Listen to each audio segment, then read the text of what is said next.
Halo, Assalamualaikum warahmatullahi wabarakatuh. Kembali lagi bersama saya Ahmad Hafiz Alam dalam Ku Bisa, Aku Bisa, Kamu Bisa. Halo rekan-rekan sekalian, apa kabar? Mudah-mudahan di siang hari ini rekan-rekan sekalian dalam keadaan sehat walafiat tanpa kurang satu apapun. Amin, amin ya rabbal alamin. Rekan-rekan sekalian, di siang hari ini Ku Bisa bekerja sama dengan Indonesia Career Center Network atau ICCN. Ku Bisa juga bekerja sama dengan Lively Training Academy Indonesia. Lalu Ku Bisa juga bekerja sama dengan Formojobs, persembahan dari Google Indonesia. Dan tidak lupa kami Ku Bisa juga bekerja sama dengan Universitas Negeri Malang, Jawa Timur. Dan kali ini kami hadir dengan mempersembahkan yaitu Ku Bisa Mustu Kampus episode ke-156. Kali ini kami hadir dengan tema yaitu Gerakan Milenial Melek Digital. Langsung saja, tanpa berpanjang lebar lagi, saya akan mempersembahkan untuk Anda opening speech yang akan disampaikan oleh Sekjen Ikatan Keluarga Besar Alumni dari Universitas Negeri Malang, Jawa Timur. Selama kurang lebih 5 menit ke depan, saya persembahkan untuk Anda. Inilah dia Bu Fatmawati. Silakan Bu. Terima kasih Mas Habibi. Assalamualaikum warahmatullahi wabarakatuh. Selamat siang, salam sejahtera bagi kita semua. Dan halo para peserta semuanya. Semuanya mudah-mudahan sehat semua ya. Peserta yang berbahagia, internet adalah merupakan produk kebudayaan. Dan sudah semestinya internet digunakan manusia untuk menghasilkan kehidupan yang berbudaya. Namun bak pisau bermata dua. Internet sejatinya hanyalah alat yang dapat memberikan dampak positif maupun negatif, tergantung pada cara dan tujuan penggunaannya. Di dalam era digital saat ini, baik diharapkan maupun tidak diharapkan, beragam informasi semakin merasuk ke gawai setiap orang. Kemampuan individu memilah dan memilih informasi lantas menjadi hal yang mendesak.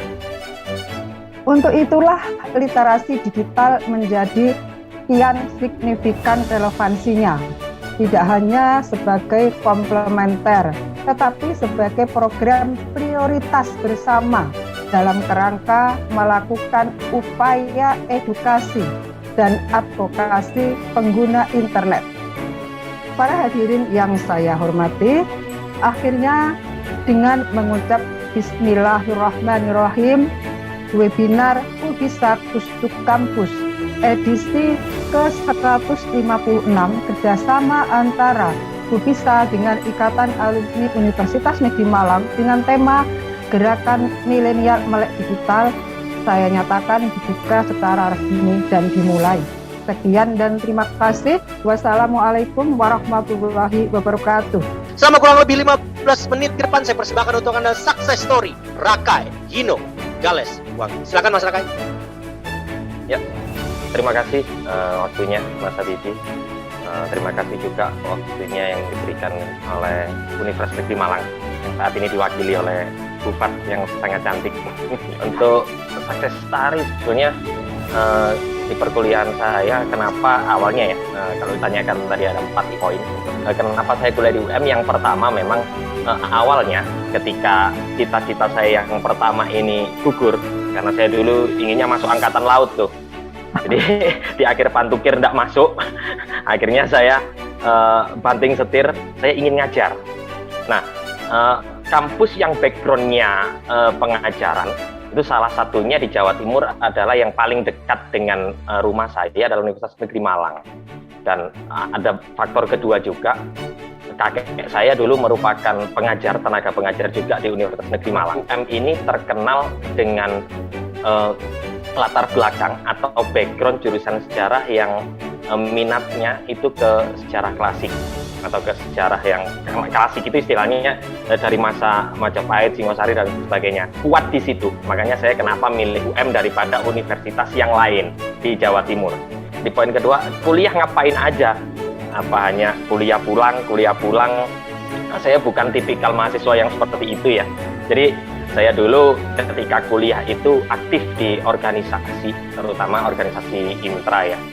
Mulai dari waktu itu di bawahnya HMC ada yang namanya, kalau ospek jurusan itu di jurusan saya ada yang namanya Abiseka. Saya nggak ngerti kalau di jurusan lain. Yang jelas ada ospek jurusan. mulai dari situ saya aktif sampai akhirnya ikut himpunan mahasiswa jurusan, sampai naik ke badan eksekutif mahasiswa, walaupun saya bukan presmanya waktu itu.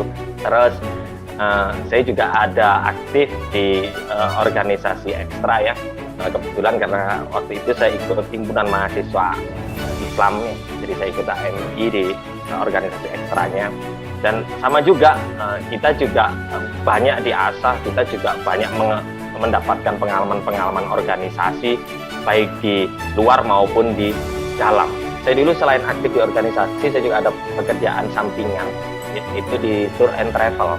Jadi saya ada teman-teman juga yang mana teman-teman itu di lain jurusan, kita kenal di organisasi ekstra, terus kita buat kayak paguyuban gitu, nanganin teman-teman yang akan studi keluar kampus, jadi study tour. Itu kita coba nanganin, namanya kita bentuk tour travel tuh dengan teman-teman tuh. Cukup sukses juga. Kita juga ada perkumpulan-perkumpulan di masyarakat, LSM misalkan. Nah, ini tergantung jurusan masing-masing. Kalau di jurusan saya, memang karena background saya adalah sejarah, dan sejarah itu cenderung kepada kepurbakalaan atau yang sekarang disebut dengan cagar budaya. Saya sering gabung tuh dengan museum-museum, saya sering gabung dengan beberapa LSM yang menangani itu. Akhirnya sampai terbawa ke pekerjaan sekarang. Nah, lulus S1 itu 2016, Mas Habibie. Terus 2016 itu enggak sampai 2 bulan, itu saya ditawari untuk magang, karena beberapa tempat magang itu sudah paham atau sudah tahu ketika saya sebelum lulus ya, saya sering main dengan LSM, saya sering kesana kesini bantu rekan-rekan yang ada di museum dan sebagainya. Saya ditawarin di situ.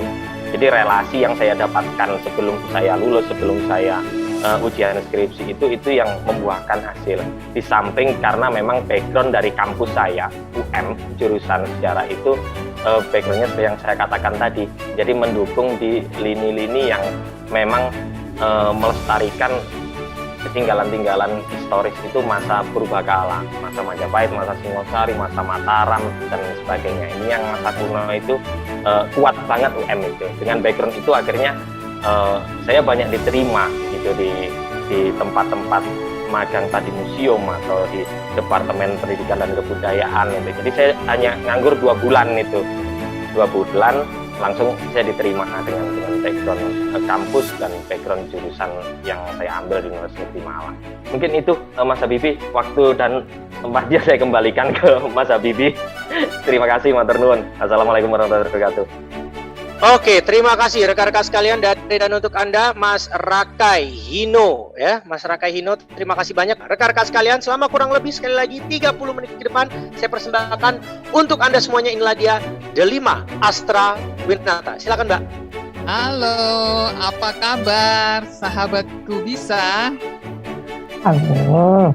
Luar biasa, sore-sore seperti ini kita berkumpul di sini untuk belajar bersama ya. Ini jam-jam yang rawan nih ya, Bu Fatma dan Mas. Iya. Tapi tetap semangat.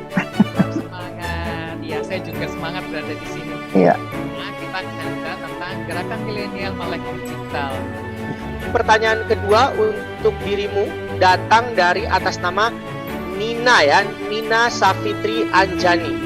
Dan pertanyaannya adalah, sebagai generasi muda, bagaimana cara dan sikap kita dalam menghadapi tantangan pada revolusi industri 4.0 serta ekonomi digital? Silahkan, Mbak Delima. Balik lagi ke materi saya tadi, yaitu teman-teman atau Nina dan teman-teman itu perlu menyadari dulu dirinya gitu. Perubahan itu pasti ada, ya kan? Dan yang penting bagi teman-teman adalah sadar dulu dirinya ada di mana nih. Gitu. Dan yang penting adalah kemudian tujuannya, tentukan goal Anda gitu dalam dunia digital ini. Rekan-rekan sekalian, dengan berakhirnya acara ini maka berakhir pula perjumpaan kita pada sore hari ini. Saya bersama Bu Fatma, Mbak Delima dan juga Mas Rakai mohon izin pamit undur diri. Salam kompeten, salam sehat, semangat belajar, dan jangan lupa lebih baik jatuh cinta daripada jatuh tempo. Wassalamualaikum dan sampai jumpa, bye. Silakan.